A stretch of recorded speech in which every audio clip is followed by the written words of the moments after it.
rookies playing their first night like this, you try and call some plays and things to put them in a position where they do well, or just play the game and find out what they do well at? A little bit of both.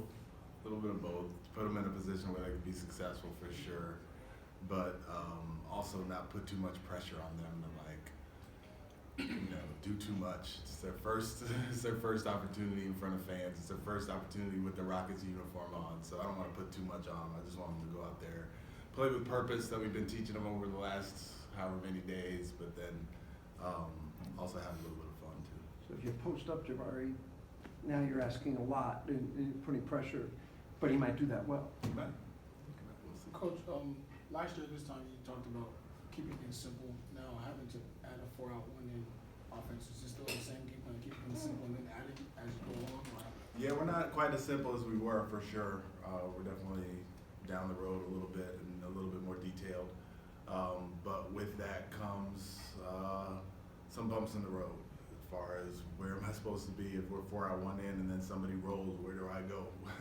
Or we're 4-out, 1-in and I drive, where does the guy who's in the dunker, where does he go? So yeah, it's they're picking it up pretty quickly and pretty easily, but we'll get a chance to see tonight.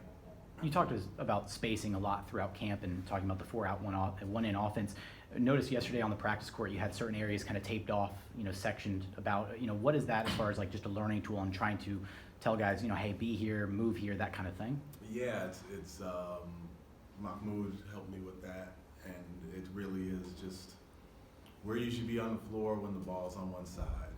And there's a big difference between being at the top as opposed to being in the slot. And there's a big difference between being in the slot and on the wing. And if we want these guys to be able to have room to get the ball into the paint better than we did previously, then they have to be in certain spots. So yeah, we take the floor, and they picked it up pretty well to where there's more room for guys to penetrate. If I can follow up on that, Yeah. when you say the difference between slot and wing, which one's closer to the corner for you? Wing. Okay, got it. Thank you. Does that become even more of a priority when you do maybe sacrifice a little spacing to have a post-up guy like Alpi? There's got to be everybody else. You better be right there. Yeah, it does. I mean, we haven't even, and that's the thing about tonight. You'll see, we haven't really gotten to our post-ups yet. We haven't gotten to our elbow stuff for Alpi yet. It's very much been tilted towards our pace game and our pick-and-roll game and our spacing when it comes to those things. So, yeah, the next layer will be once we introduce the post-ups and the elbow and the things that Alpi can do that help him play better and well. That spacing will be even more important. Coach, just for Kevin's sake, how have you seen him being able to process some of the transition to the new offense you want to put in as opposed to when he first got to Houston now? Yeah, I mean, it's not really new. It's a little more detailed, but it's not new. When you play pick and roll and 5-out and you roll, it ends up being 4-out, 1-in. So it's not really new, but he's picking it up well. He's making the right reads. He's drawing the second defender and making a pass, and it's a little bit easier for him, I think, because we've been so detailed with it. I know it's just preseason, but do you ever look over when you're matched up against the Spurs and you think that's Greg Popovich over there as a head coach? I was thinking about that driving in today. It's like, wow, to coach against Pop. It's like, this is like his probably, 300th preseason game. And this is like my 12th, or not even 12th, like 9th. So, yeah, he is an amazing coach, amazing person, and I look forward to seeing him tonight. You got any advice for Pop for dealing with No. a roster full of teenagers? No. I'm being a little facetious, but you probably have more experience in that than he does at this point. Yeah, he seems to have the right idea when it comes to the patience, and they have a way of playing, and that's been successful for year after year after year. So plugging guys into that shouldn't be that big of a issue, I guess.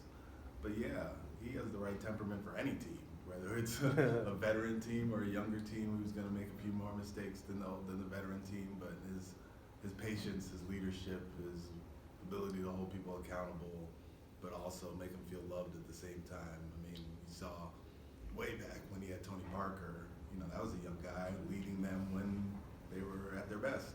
And he had the, you know, they had their issues for sure, but now Tony Parker is a Hall of Famer, so that has a lot to do with Pop. More rookies in this game than 30-year-olds. Is that true? True.